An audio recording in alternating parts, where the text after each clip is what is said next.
conselhos, repreensões e dando direção futura. Então são muito importante o aprendizado sobre estas igrejas, porque elas trazem também aplicações para os nossos dias, para os dias em que vivemos. Alguns perigos que as igrejas do passado viveram e que nós devemos tomar cuidado para não fazer essa história voltar à tona, né? Vivemos então, ao estudar a história, nós nos prevenimos para não cair nos mesmos erros que amados irmãos caíram no passado. Então é por isso importante estudarmos a história, e a história da igreja é de extrema importância.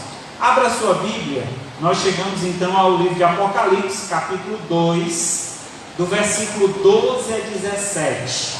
Apocalipse 2, do 12 ao 17.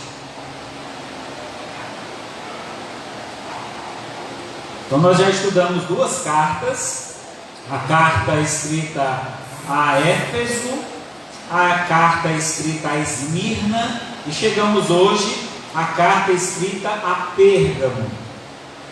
Então vejamos o que diz o texto, Apocalipse 2, do 12 ao 17.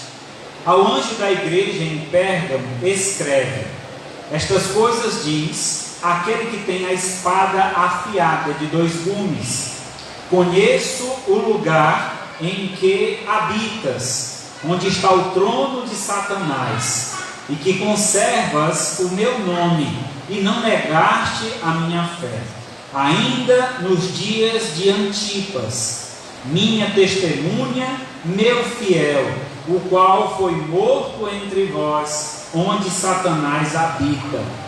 Tenho, todavia, contra ti algumas coisas, pois que tens aí os que sustentam a doutrina de Balaão, o qual ensinava a Balaque a armar ciladas diante dos filhos de Israel, para comerem coisas sacrificadas aos ídolos e praticarem a prostituição.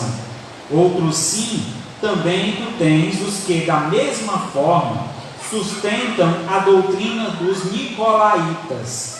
Portanto, arrepende-te, e se não venho a ti sem demora, e contra eles pelejarei com a espada da boca.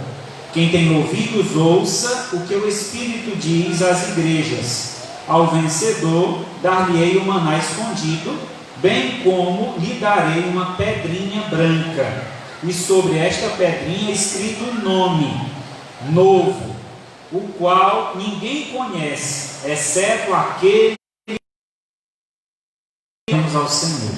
Maravilhoso Deus, amado Pai, graças te damos, Senhor, por mais uma oportunidade de podermos reunir em tua casa para o louvor da tua glória. Queremos, Senhor, neste momento interceder pela vida do irmão Newton, pela cirurgia que ele fez, te pedimos pela sua recuperação. Também, Senhor, intercedo por cada família que ainda está em uma certa receio de sair, ó Pai, para te cultuar em tua casa. Reconhecemos, ó Pai, esse direito e essa situação, mas te pedimos, fortalece, coloque em seus corações uma disposição maior, uma confiança plena no teu poder, e que assim o Senhor os livre de todo o mal. Assim abençoa, ó Pai, os que já estão aqui presentes, que o Senhor derrame da tua graça, do teu favor, concedendo a cada um discernimento, sabedoria, para crescimento e edificação de suas vidas. Te pedimos, ó Pai, que esta carta, se tem algo que precisa melhorar entre nós, no meio da tua igreja, que isso seja ouvido. Que nesta noite, ó Pai, possamos sair daqui edificados, fortalecidos pelo poder da tua palavra. Pois em nome de Cristo Jesus que nós pedimos e agradecemos. Amém. Muito bem, meus amados, quero dar aqui uma história sobre a cidade de Pérgamo. Então, historicamente, a cidade de Pérgamo era a mais importante cidade da Ásia. Segundo Plínio, era a mais famosa cidade da Ásia. começou a se destacar depois da morte de Alexandre o Grande, em 333 a.C. Pérgamo foi a capital da Ásia, quase 400 anos. Foi a capital do reino da Seleucida, em 133 a.C. Ítalo III, rei da Seleucida, o último de Pérgamo, passou o reino a Roma em seu testamento. E então Pérgamo tornou-se capital da província romana, da Ásia Menor. Como centro cultural, sobrepujava Éfeso e Esmirna. Então, as duas igrejas anteriores que nós já falamos, uma referência muito grande naquele momento, naqueles anos, né? Mas assumia a liderança diante daquelas cidades, no contexto aqui de cultura. A sua cultura era mais elevada. Então, como centro cultural, ela estava acima de Éfeso e Esmirna. Era famosa a sua biblioteca. Essa biblioteca que continha 200.000 pergaminhos. Então eram muitos livros, né? Naquela época não eram os livros como nós conhecemos hoje, desta forma, escrito em papéis e com capas, né? Mas eram pergaminhos, rolos que eram então guardados. Então tinham 200.000 rolos de pergaminhos. A segunda maior biblioteca do mundo só era superada pela de Alexandria, no Egito. Pergaminho deriva-se do nome Pérgamo. Então a palavra que nós conhecemos, pergaminho, que era onde se escrevia as histórias, né, antigas, ela vem então dessa cidade. Por quê? Porque o papiro foi o primeiro papel criado, ele foi feito de junco.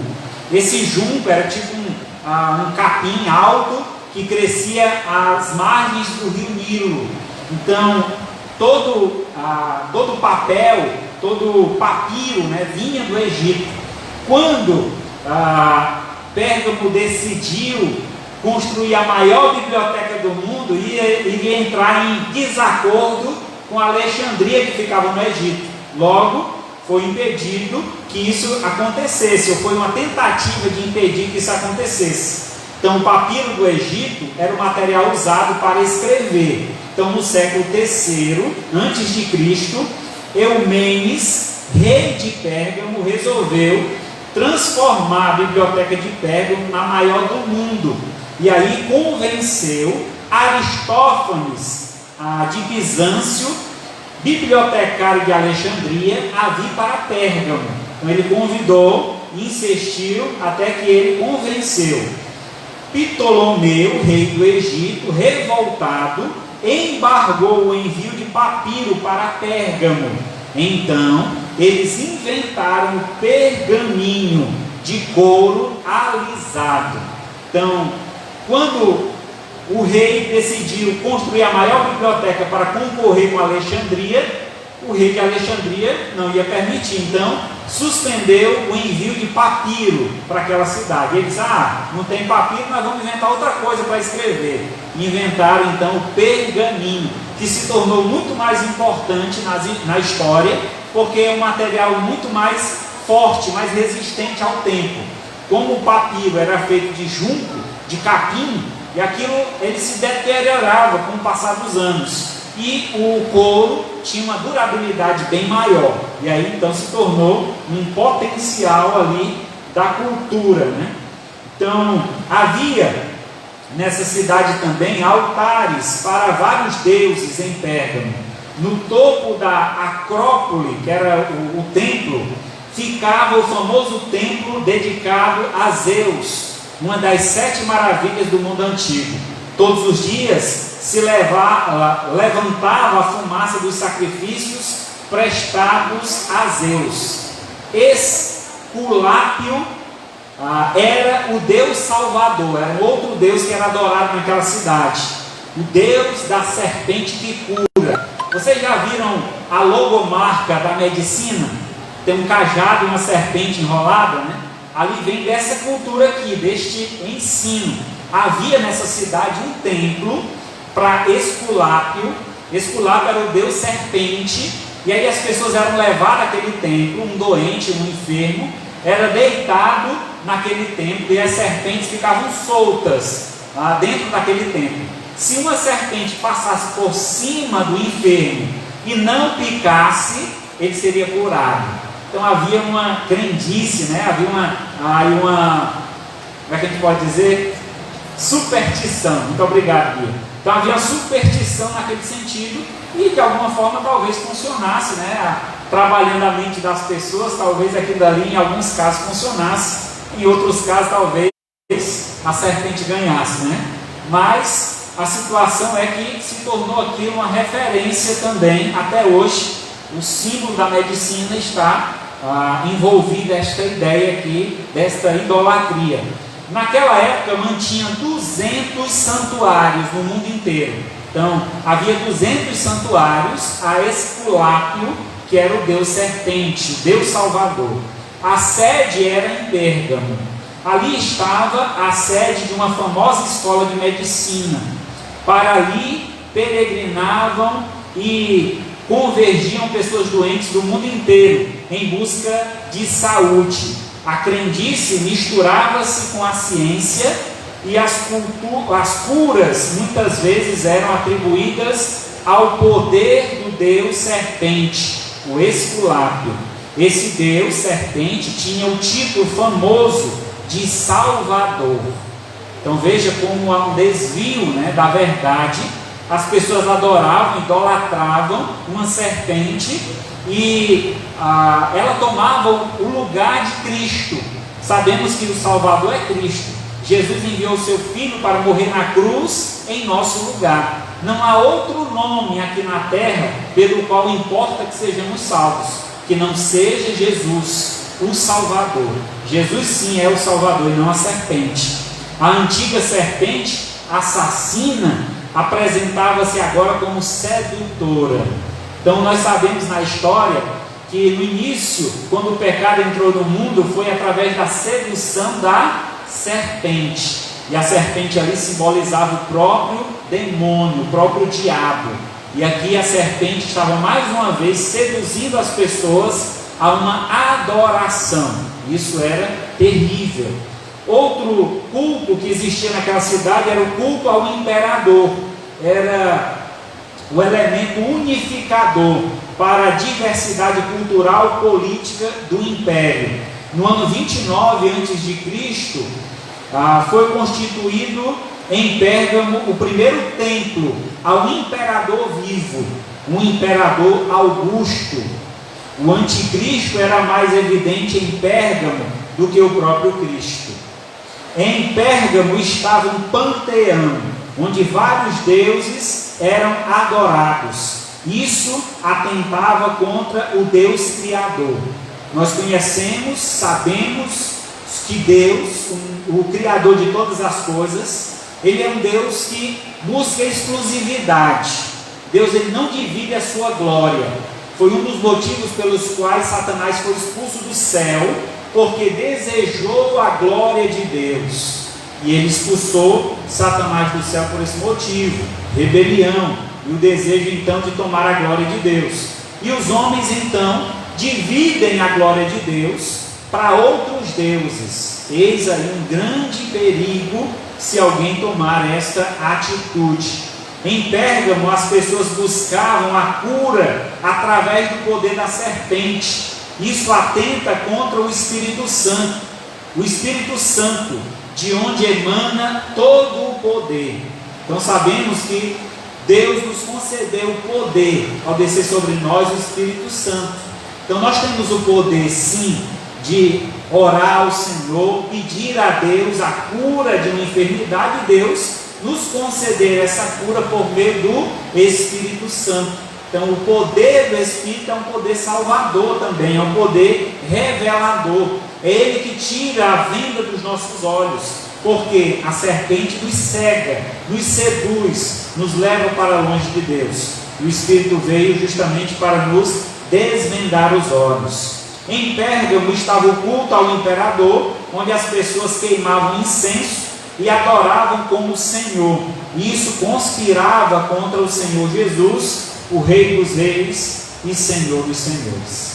Então, Pérgamo, uma cidade extremamente idólatra, uma cidade que causava um mal imenso aos seus moradores, porque confundia-os diante da adoração.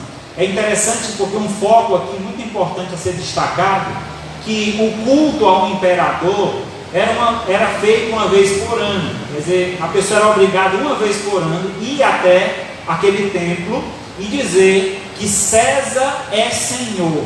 Depois que ele dissesse isso, ele poderia ir a qualquer outra religião, a qualquer outro ídolo, e adorar, e fazer, e prestar culto, não tinha problema algum.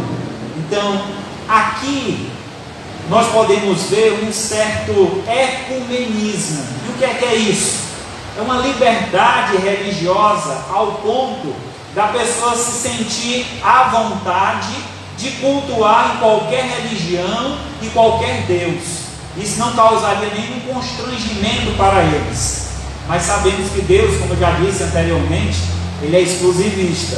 Ele quer adoração somente a Ele, porque Ele merece. Ele é o Criador. Os demais deuses que surgem neste mundo são criações humanas que não agradam a Deus.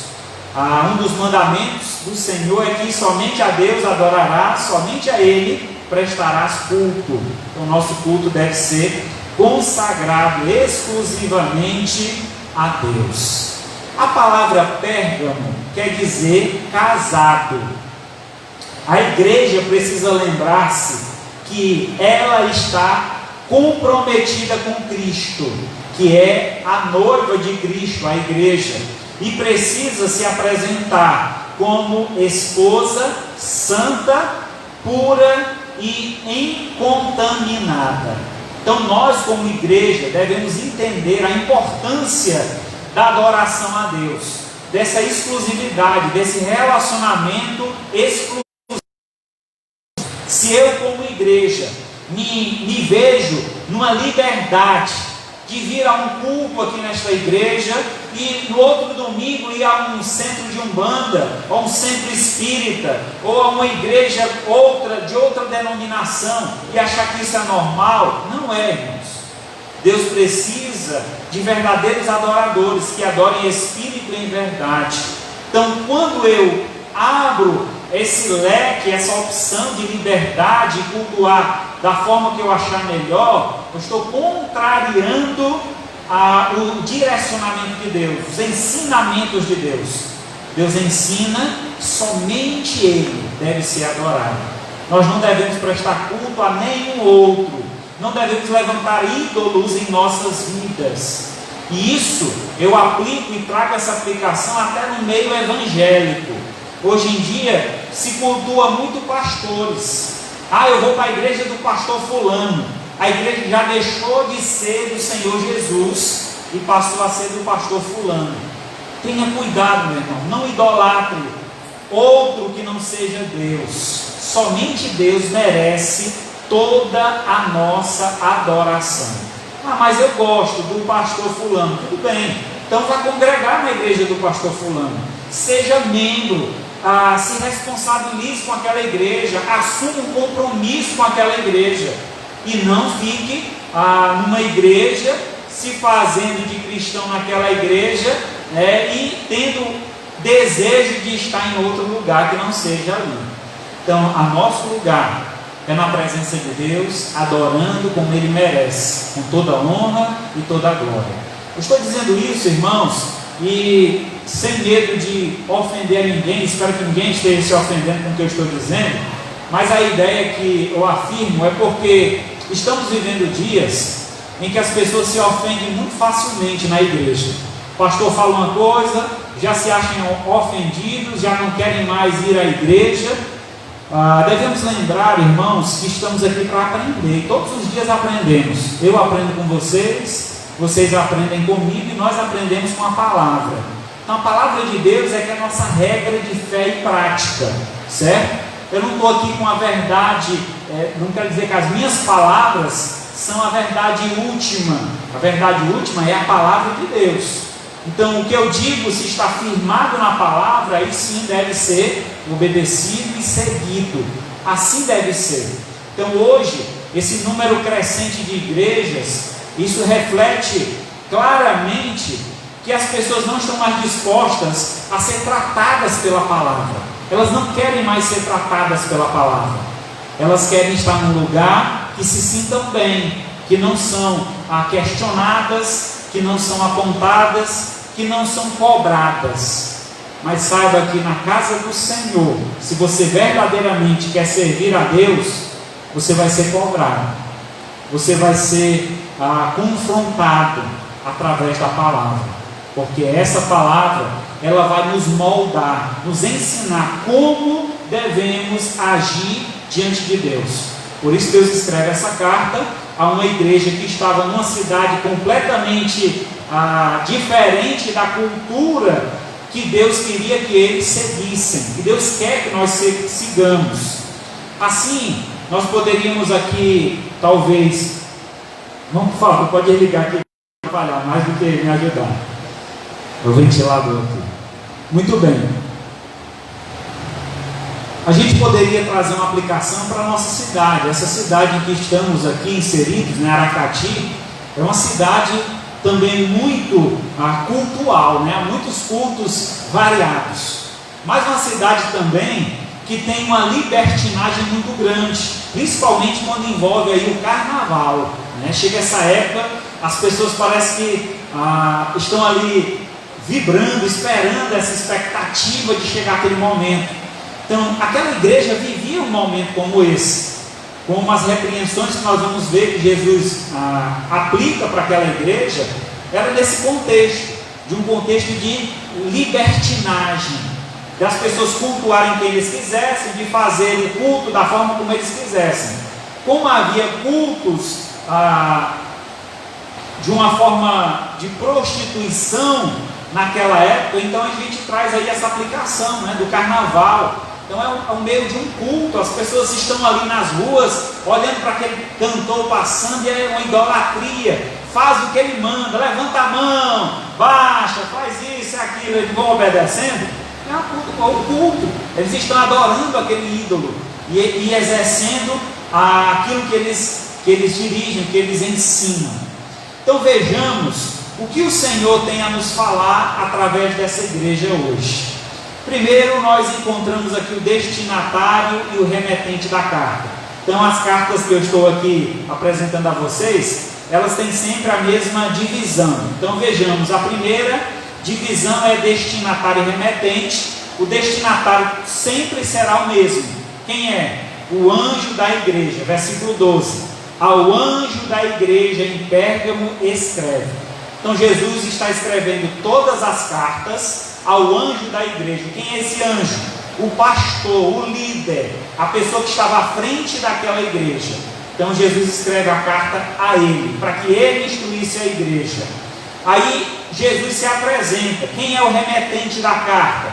Cada carta, Jesus se apresenta de forma diferente. É interessante isso, porque ele vai trazer aplicação em cima dessa apresentação.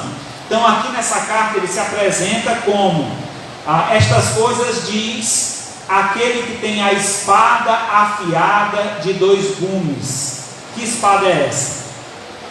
A espada aqui é uma representação, uma figura que traz a ideia do juiz.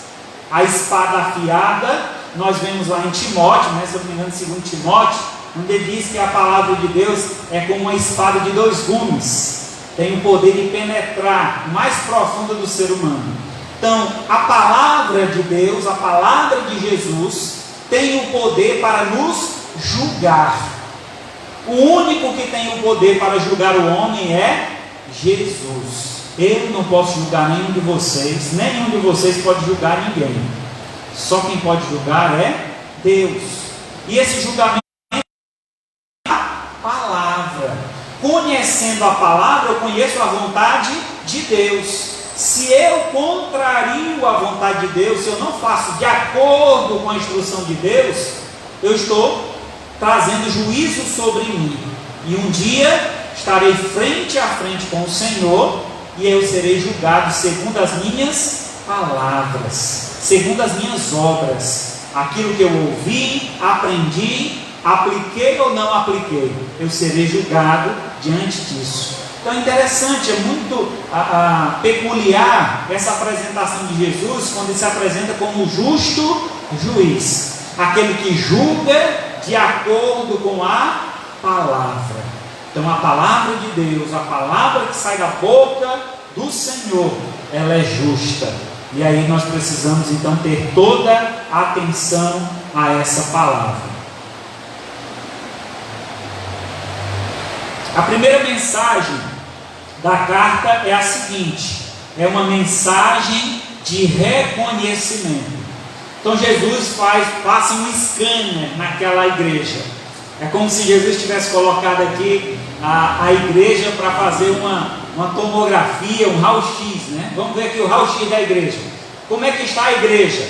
E aí Jesus vai apresentar como estava aquela igreja.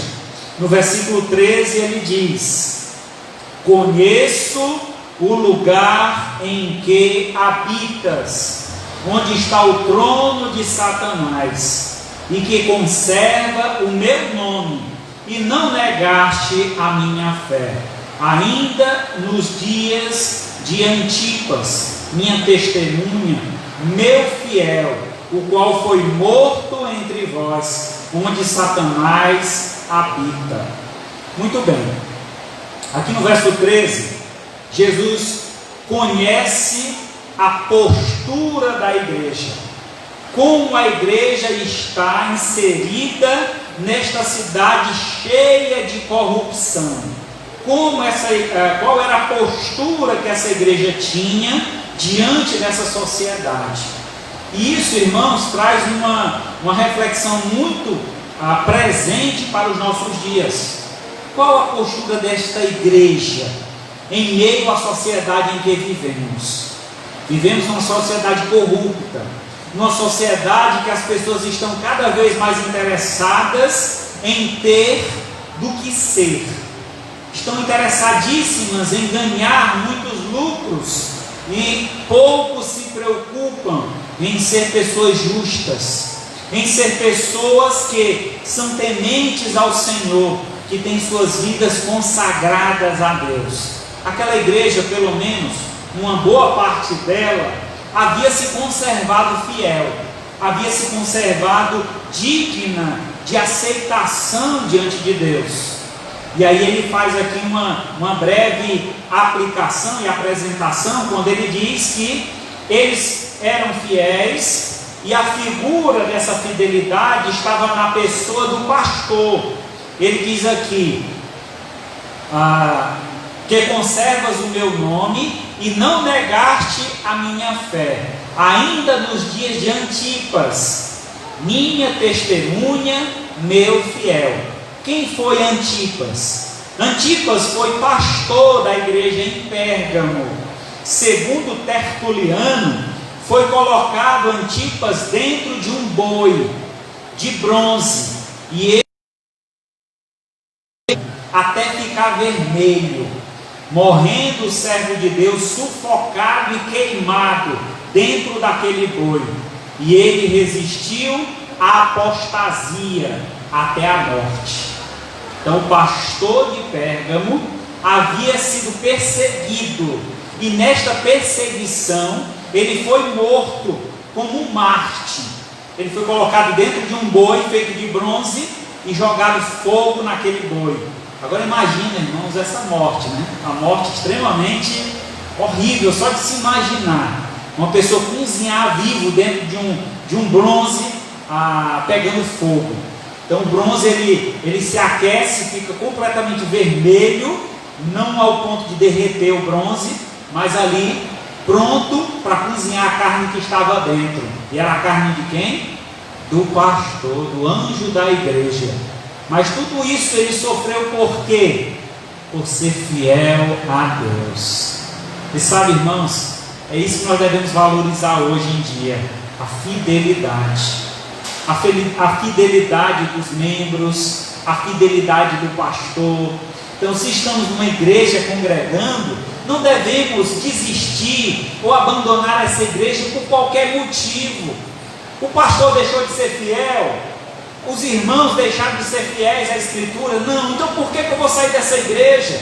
Divergências sempre vão haver, mas nós precisamos ser fiéis à Escritura. Se estamos seguindo fiéis, então vamos permanecer fiéis, obedecendo a palavra e seguindo juntos em direção a Deus. Aquela igreja, uma boa parte dela permaneceu. O exemplo do seu pastor em ter morrido por fé, por não abrir mão da sã doutrina, e muitos daquela igreja permanecessem fiéis, não temessem a perseguição. Mas acontece algo estranho, né? Porque o diabo, ele é assim, ele tenta nos destruir, e ele vai procurando meios. Então, um dos meios que Satanás usou para destruir a igreja de Jesus foi a perseguição. E essa perseguição recaiu sobre a igreja desde o princípio, desde o início. A igreja cristã sempre foi perseguida. Jesus próprio disse, Jesus Cristo, ele mesmo disse, né? Se perseguiram a mim, quanto mais a vós outros. Então devemos estar preparados. Perseguição sempre haverá contra o povo de Deus, porque se queremos ser fiéis a Deus, as pessoas têm alguma coisa para apontar contra nós. Ah, só quer ser santo, só porque está indo para aquela igreja, agora é isso, é aquilo. Então sempre vai ter alguém para nos apontar. Nós devemos lembrar que essa perseguição só prova, é uma prova real que nós estamos no caminho certo. Então aquele que quer ser fiel ao Senhor, ele vai ser perseguido. Talvez algo para a gente levantar aí as antenas, as orelhas, prestar atenção. A vida está mil maravilhas, todo mundo gosta de mim, não tem perseguição comigo. Será que você está obedecendo a Deus fielmente? Vocês entendem essa analogia? Então, se está tudo bem, será que eu estou sendo fiel a Deus? Porque a perseguição, ela é natural para os fiéis. Aquele que é fiel vai ser perseguido. Isso Jesus Cristo disse: perseguiram a ele, perseguirão a nós também. Então assim o pastor foi perseguido, os crentes certamente passariam por tal perseguição. Mas Satanás tem uma outra estratégia que eu vou apresentar para vocês. Quando ele vai com a perseguição e ele viu que não conseguiu destruir a igreja, aí ele lançou a segunda estratégia. Veja bem, a segunda mensagem da carta é uma mensagem de repreensão. Essa mensagem está do versículo 14 ao 16. Diz assim: tenho todavia contra ti algumas coisas, pois que tens aí os que sustentam a doutrina de Balaão, o qual ensinava a Balaque a armar ciladas diante dos filhos de Israel, para comerem coisas sacrificadas aos ídolos e praticarem a prostituição. Outros sim também, tu tens os que da mesma forma sustentam a doutrina dos nicolaítas. Portanto, arrepende-te, se não venho a ti sem demora, e contra eles pelejarei com a espada da minha boca. Então o texto aqui traz uma referência interessante, uma estratégia que Satanás usa com a igreja. Que estratégia é essa? A sedução. O que aconteceu aqui, como exemplo que é dado na carta, aqui de Balaque e Balaão. Balaque pediu para Balaão amaldiçoar o povo de Israel. Balaão ia até o povo para amaldiçoar, só que Deus não permitia, porque Balaão era um profeta de Deus. Balaque pagava Balaão, vai lá e amaldiçoa. Balaque era um rei. Vai lá e amaldiçoa o povo de Israel. Ele ia lá, Balaão, e aí não conseguia, Deus não permitia. Ao invés de amaldiçoar, ele abençoava o povo. Tem até aquela história da jumenta de Balaão, né? Então a jumenta viu o anjo, mas Balaão não via, né? E a jumenta falou para que ele pudesse entender a mensagem de Deus. Então, de todas as formas, Balaão, ele não conseguiu amaldiçoar o povo, mas ele se vendeu. E se vendendo, ele indicou ao rei como ele poderia vencer o povo de Israel. E como seria? Olha, insere naquela cultura, realiza festas e convida os homens de Israel. E lá oferece prostitutas para eles. Então, uma forma de seduzi-los. Então, havia bebidas, havia mulheres, uma festa sem limites. E aqueles homens foram à festa e ali se entregaram àquela prática abominável a Deus, que Deus abomina, Deus detesta a prostituição. É tanto que quando a igreja do Senhor Jesus, ela tem um tipo de adoração que não seja direcionada a Deus, Deus considera essa adoração uma prostituição. A igreja está se prostituindo, porque está adorando outro que não é Deus.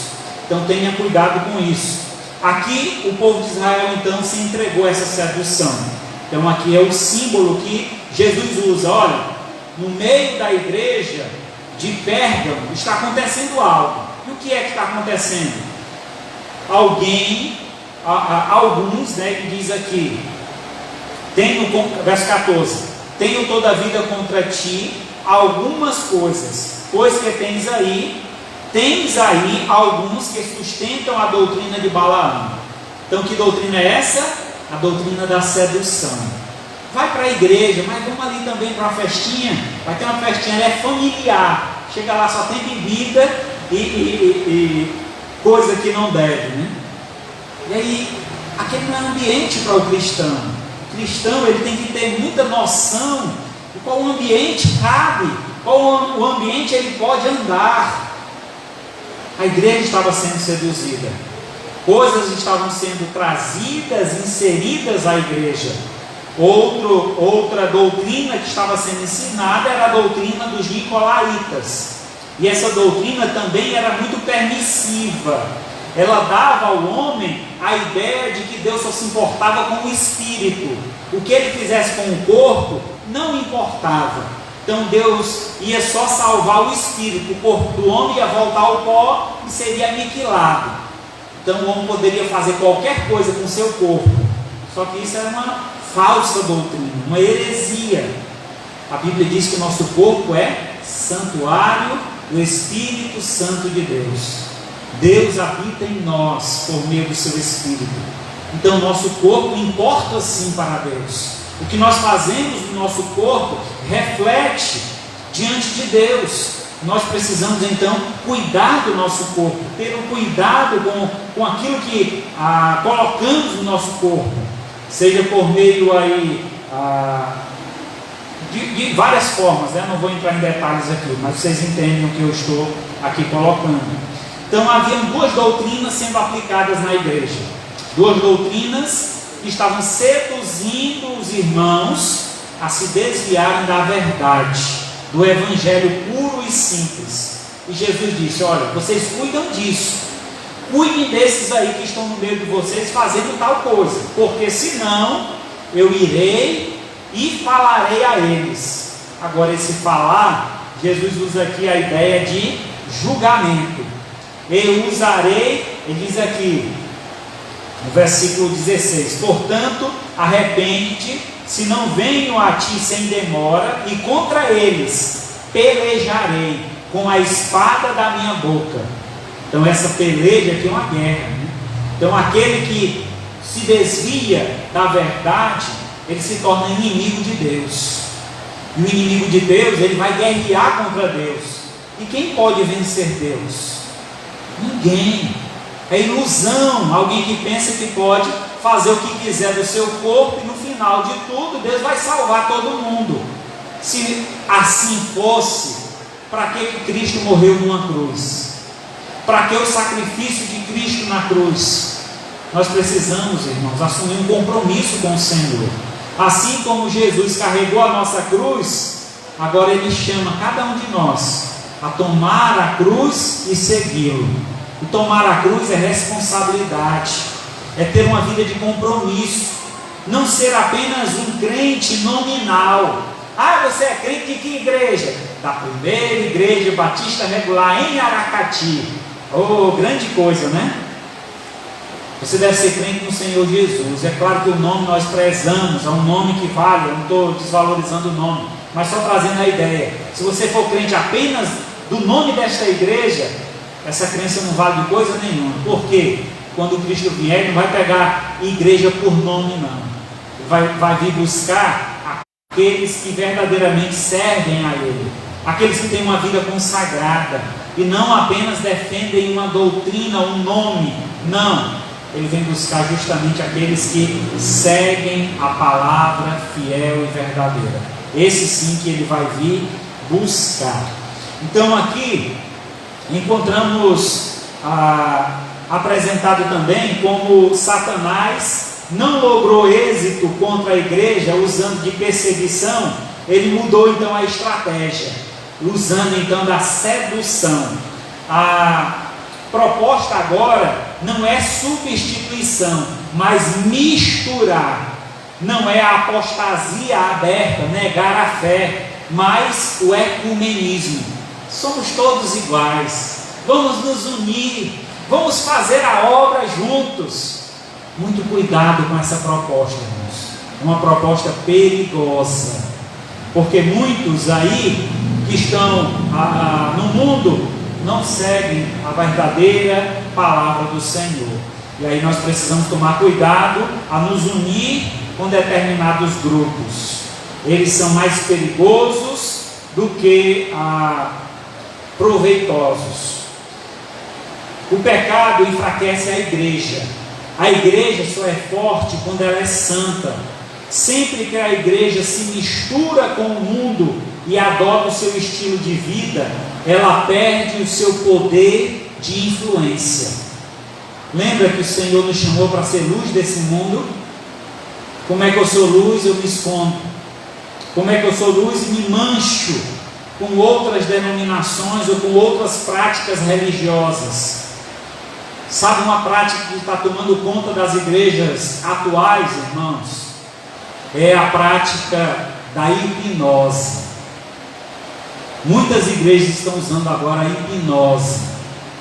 Pastores, líderes, se vocês assistem esses programas de TV, tem lá um camarada que chega drogado, aí dentro de 15 minutos ele volta detestando a droga. O que foi aquilo? Em 15 minutos ele curou a pessoa. É claro que quando Deus quer curar, é no abrir e fechar de olhos. Ele faz essa cura, é claro. Mas ali não é de Deus. Ali é uma estratégia humana, usando a hipnose, colocando a pessoa num transe, e a pessoa então decide, toma ali uma postura de que aquela droga traz um nojo, vontade de vomitar. E aí, pronto, curamos a pessoa. Agora você vai ter que vir 7 vezes aqui, trazer 7 ofertas, 7 não sei o que, aí começa as crendices, começa aí as superstições. Quando Deus cura, Ele dizia às pessoas que Ele curava: vai, a tua fé te salvou. Vai, não peques mais, a tua fé te salvou. Essa era a palavra dele. Ele não dizia: volte 7 vezes aqui no templo, faça tantas ofertas. Não tinha isso não. Então esse Deus que curou no passado é o mesmo que cura hoje. Se você tiver fé, se você verdadeiramente entregar a sua vida a Jesus, Ele vai limpar o teu coração, a tua mente. As práticas passadas vão ficar no passado. Você se tornará um novo homem, uma nova mulher. Essa é a transformação plena que o Senhor faz em nossa vida.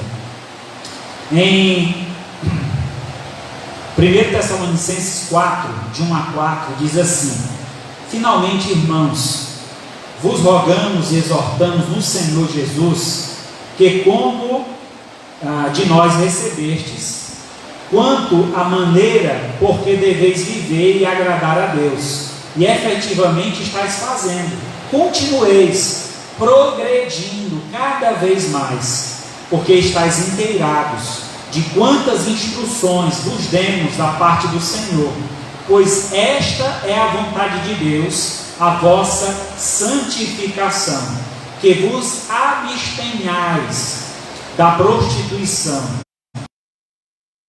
Saiba possuir o próprio corpo em santificação e honra.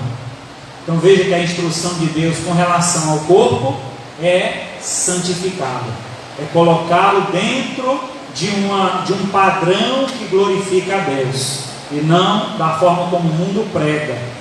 Há 20 anos atrás, quando eu tomei a decisão ao lado de Cristo, quando Jesus me escolheu, me chamou para servi-lo, havia uma imagem muito diferente da igreja. A igreja havia uma cultura de santificação muito maior do que eu vejo hoje. Hoje há uma liberdade muito maior para o cristão, e essa liberdade, eu digo para vocês que é perigosa. A gente precisa, irmão, se submeter à palavra, estar debaixo do jugo da palavra, estar em obediência à lei do Senhor, porque ela é que rege a nossa vida, ela que vai nos dar direção. Essa vida que eu tomo as minhas próprias decisões, que eu não me importo com o que Deus diga na palavra dele, eu vou fazer e pronto, é muito perigoso. A gente hoje, há pessoas hoje tomando essa decisão em suas vidas, que certamente se arrependerão muito na volta de Cristo. Então tome cuidado, seja submisso à palavra, seja submisso à sua igreja, à liderança, ao seu pastor. É muito importante isso, porque ele zela pela sua alma, ele cuida de você.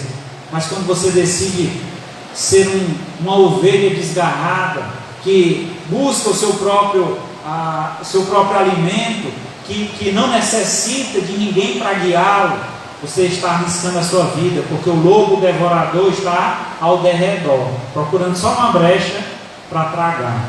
Nós precisamos estar sempre no aprisco, sendo cuidados pelo Senhor e por aqueles que o Senhor colocou nessa direção. E por último, irmãos, há uma mensagem de renovação. Jesus diz que conhece uma promessa para a igreja. Verso 17 do capítulo 2: quem tem ouvidos, ouça o que o Espírito diz às igrejas. Ao vencedor dar-lhes-ei do maná escondido, bem como lhe darei uma pedrinha branca, e sobre esta pedrinha é escrito um nome, ou nome novo, o qual ninguém conhece, exceto aquele que o recebe. Essa promessa dada aqui à igreja, ela se aplica a nós também. Jesus está prometendo duas coisas ao que dá ouvidos e se mantém fiel. Então ele diz aqui: o que tem ouvidos para ouvir, ouça o que diz o Senhor. E aí o que é que ele diz? Ele diz que ao vencedor, quer dizer, ao fiel, ao que se permanecer fiel até o fim, ele vai dar duas coisas. Primeiro, o maná escondido. Vocês lembram o que é maná? Maná era tipo uma semente que caiu do céu quando o povo estava na peregrinação no deserto. Todos os dias Deus mandava esse maná. Eles deveriam juntar aquele maná diariamente, para o dia, para comer durante aquele dia. Eles não podiam juntar para o outro dia. Aqueles que tentaram ser espertos e juntar para o outro dia, apodrecia e não servia mais. Então todos os dias eles iam lá. O que é que Deus queria dizer com isso? É a dependência, a confiança, que a gente precisa aprender a depender de Deus e a confiar em Deus. É Deus que nos sustenta. E o que é que aconteceu? Depois que passou aquele período, um pouco desse maná foi recolhido, colocado então em um vaso, e esse maná foi colocado na arca da aliança, lá no templo. Nós encontramos isso em Êxodo 16, do 33 e 34.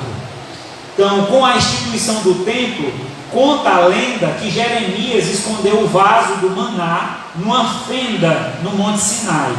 Os rabinos diziam que ao vir o Messias, o vaso do maná seria recuperado. Receber o maná escondido significa desfrutar das bênçãos da era messiânica. Então nós estamos vivendo esta era. Jesus já veio, o Messias já veio, o maná do céu chegou. Jesus se apresenta como sendo esse maná do céu. Lá em João 6,35 ele diz: declarou, pois, Jesus: eu sou o pão da vida, quem vem a mim jamais terá fome, e o que crê em mim jamais terá sede. Eu sou o pão da vida, verso 48, verso 51, eu sou o pão vivo que desceu do céu, se alguém dele comer, viverá eternamente. O pão que eu darei pela vida do mundo é a minha carne. Lembra que mensalmente nós celebramos a ceia do Senhor, e na ceia tem dois elementos: o vinho e o pão. O pão significa ou simboliza o corpo de Cristo, e o vinho, o sangue. E ali temos essa simbologia trazendo à nossa memória o que Cristo fez. Foi o pão que desceu do céu para nos alimentar, nos suprir, nos saciar. Então só Jesus tem o poder para saciar os anseios humanos e assim enchê-los de todo o poder. O que estava acontecendo na igreja de Pérgamo? Havia uma mistura, algumas festinhas, a igreja sendo chamada, e ali no meio daquelas festas havia prostituição, havia comida sacrificada a ídolos, e as pessoas estavam ali tomando aquilo. Jesus está dizendo a essa igreja: ei, essa festa aí não vale a pena não, deixa essa festa para lá, porque eu vou dar para vocês o maná dos céus. A festa está sendo preparada, o banquete está à mesa, aguarda só um momento, eu já volto para levar vocês, para que a gente possa celebrar essa grande festa no céu. A Bíblia diz que haverá as bodas do Cordeiro. Quando a igreja for arrebatada, ela passará um período de uma grande festa, a festa de casamento, a união da igreja com Cristo. Será um período maravilhoso, de 7 anos, enquanto aqui na terra estará a tribulação, as pessoas sendo perseguidas, sendo mortas. Lá no céu a igreja estará festejando, se banqueteando. E sabe, irmãos, eu gosto de usar essa ilustração, essa ideia, que quando a gente troca as coisas do mundo as coisas lá do céu pelas coisas do mundo, é como se nós tivéssemos um banquete. Imagina aquele banquete de Natal que geralmente a gente faz com a família, né? Que tem lá uma variedade de coisas para comer. Aí você decide: eu não quero esse banquete, eu prefiro comer chilique. Você trocaria um banquete de Natal por comer chilique? Ou então aquela pipoquinha pipoca de isopor, né, que a gente costuma dizer.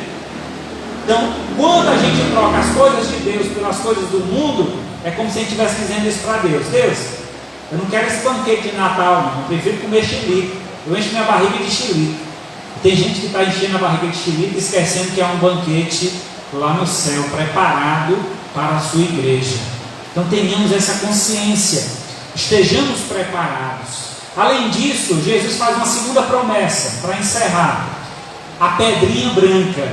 O que é essa pedrinha branca? Ela tem duas simbologias. A pedrinha branca, ela era usada quando um juiz ia dar o seu veredito. Quando ele ia julgar alguém, ele usava duas pedras, uma preta e uma branca. Quando a pessoa era culpado e iria ser condenado, ele dava a pedra preta. Você está sendo condenado, você é culpado de tal crime. Ele entregava essa pedrinha preta para o acusado. Quando ele ia ser absolvido, o juiz então entregava a pedrinha branca. Então a pedrinha branca, ela tinha a simbologia de absolvição, né? Ele não tem pecado algum, não há mancha nele, não há erro. Então a ideia ali da pureza, da limpeza, é um homem limpo, o seu nome está limpo. Aí Jesus disse que vai dar essa pedrinha branca. Era uma outra simbologia que trazia dessa pedra, era a ideia de uma festa que acontecia depois das corridas olímpicas. Das corridas olímpicas é desse tempo, é bem antigo, né? Então, quando as pessoas corriam lá no Coliseu Romano, havia então aquela competição de corrida, e aí ao vencedor, ele recebia uma pedrinha branca. Essa pedrinha branca lhe dava o direito de entrar no palácio, onde haveria uma grande festa, onde ele seria coroado. Ele iria receber uma coroa de louro. Então isso aconteceria lá na festa, que só entrava quem tinha a pedrinha branca. Então, há essas duas analogias, essas duas simbologias dentro desse contexto. Então Jesus está prometendo algo para nós. Olha, você que ouve a palavra, que obedece a palavra, que é fiel até a morte, eu vou te alimentar, eu vou suprir as tuas necessidades. Eu estou preparando um banquete para ti, e só entrará nesse banquete quem eu chamar, quem eu der uma pedrinha branca. Então o Senhor está te chamando hoje, o Senhor está te entregando essa pedrinha. O Senhor está dizendo: meu filho, eu tenho uma vida melhor para você, sai desse mundo, larga essas festas mundanas que não vale a pena, venha para o banquete que está preparado aqui no céu. Eu vou escrever o teu nome no livro da vida, aqui o livro que chama. Quando você chegar aqui, eu vou abrir esse livro. Se o teu nome estiver escrito nesse livro, tu vai entrar na festa, e a garantia que eu estou te dando é essa pedrinha branca. Então o Senhor hoje quer te dar um novo nome, quer te fazer uma nova criatura. O Senhor quer te receber como filho. Então aceita Jesus, recebe o presente de Deus na sua vida, e logo mais nós estaremos reunidos com Ele lá na glória dos céus. Romanos 5, 1 e 2. Justificados, pois, mediante a fé, temos paz com Deus, por meio do nosso Senhor Jesus Cristo, por intermédio de quem obtivemos igualmente acesso pela fé, e esta graça na qual estamos firmes, gloriamo-nos na esperança da glória de Deus. Meus amados, o Senhor hoje quer trazer salvação a esta casa. Jesus quer trazer hoje salvação na tua vida. Se você ainda não fez uma confissão de fé, receba Jesus hoje como o único Senhor e Salvador da sua vida. Você vai provar e vai participar dessa festa lá no céu, porque o teu nome será escrito no livro da vida, de hoje para todo sempre. E o Senhor guardará a tua alma, guardará a tua entrada e a tua saída, desde agora e para sempre. Amém? Feche seus olhos, baixe sua cabeça, vamos falar com Deus. Querido Deus, maravilhoso Pai, aqui estamos, Senhor, mais uma vez para agradecer, Senhor, por esta mensagem tão esclarecedora, que nos prova, Senhor, que o banquete que esse mundo nos oferece não pode ser comparado com a glória que há de ser revelada em nós através da palavra. Senhor Deus, que nós possamos confiar de todo esta vida neste mundo com decência, com ordem, com obediência. Que a tua palavra, Senhor, seja a nossa regra de fé e prática. Que possamos viver, Senhor, em harmonia com o Senhor e com os nossos irmãos. Abençoa esta igreja, Senhor. Derrama a tua graça, o teu favor sobre cada um de nós. E eu te peço, ó Pai, se tem alguém aqui